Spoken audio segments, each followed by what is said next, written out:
There's something inherently compelling about getting lost in a world that outright hates you. FromSoftware fans, they'll understand, which is probably why so many are reportedly drawn to Hollow Knight's Silksong. The first game had its dangers and frustrations, its traps and hazards, and its challenging boss fights. But there was an inherent beauty to all of the adversity, and not just from the incredible presentation. It's probably why I enjoy Silksong so much more. The increased challenge and hostility of Pharloom has made me appreciate how everything feeds into the world design and vice versa. In fact, it may be one of the best video game worlds ever created, transcending its side-scrolling boundaries to feel like an actual living world. This is most apparent in the beginning, when Hornet discovers Bone Bottom. Like Hollow Knight, the world is clearly in shambles, but in Pharloom, you start from rock bottom in more ways than one. The core theme is making the climb with nothing but perseverance and sheer will to reach the Citadel, a coveted place.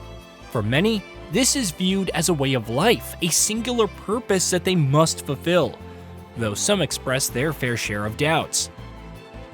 For Hornet, it represents more than just a challenge. It's a quarry, a mission to get back at those who captured and whisked her away from her home for whatever foul purpose. In many ways, it mirrors the Knight's journey to wade through Hollownest, a mix of dark fantasy and cartoonish delight to find out what ails it. As she climbs ever higher, Hornet senses a malevolent presence and makes no bones about declaring this to those who will listen. In a way, it feels like the road to the Citadel is designed primarily for suffering.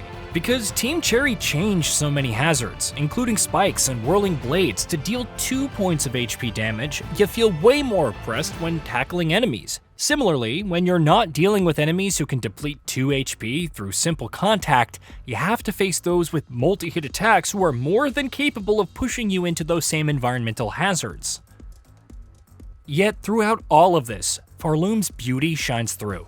Its serenity and dangers aren't mutually exclusive but continuously intertwined, luring the player to discover more, even while every single sense warns them to exercise caution.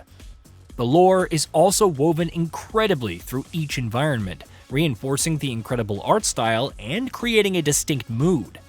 Even without knowing the story behind a place, you can slowly piece things together by observing your surroundings. One of the best examples is Greymoor, one of the biggest areas that Team Cherry has ever created. You would think that means a grand place of sorts, buzzing with attention, but it more than lives up to its name. Flying enemies hang about, attacking relentlessly like vultures.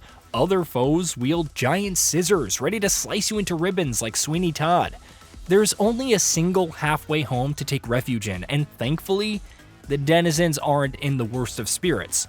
New, who tasks Hornet with hunting creatures and recording them in a journal, is seemingly in her own world. However, this area is more Tim Burton-esque in its tones than simply adhering to its color scheme. It also teaches some valuable lessons, such as the benefits of pogoing off enemies to reach higher places. Assuming you fled Hunter's March after just a handful of minutes, this is also where the first new crest, the Reaper's Crest, awaits, opening up even more options for mobility and combat. It's not the only sign that exploration is rewarding and can lead to truly amazing possibilities, but it's one of the strongest. Fast forwarding to the Citadel, I was similarly impressed with how it chose to welcome players. Some less than ideal sites punctuate the grandiose gate and initial walk, but Team Cherry doesn't want to usher you in just yet. Instead, it immediately throws the player into the Underworks, a far more oppressive area than those previously seen because you can't leave until reaching a specific point. No fast travel and certainly no backtracking, made all the more difficult if you didn't upgrade weapon damage.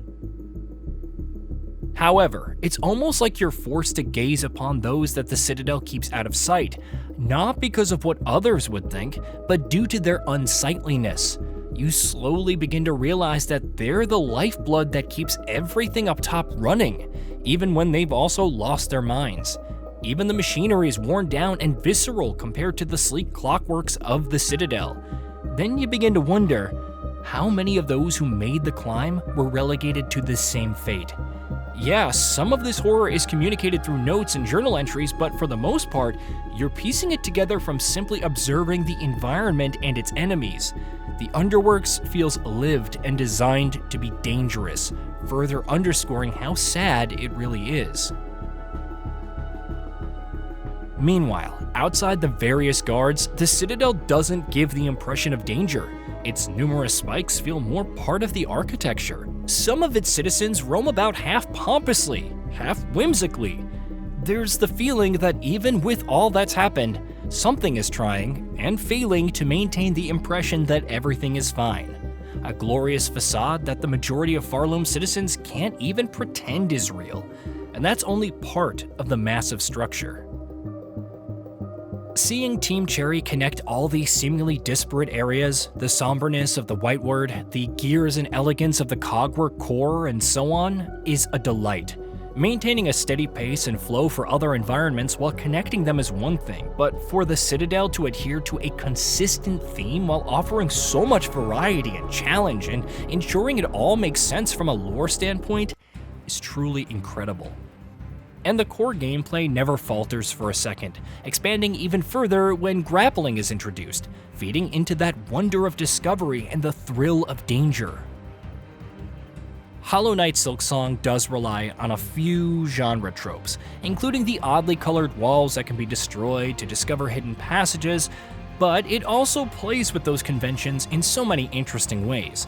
Some benches are free to use and rudimentary, which can lull you into a false sense of security about their permanence.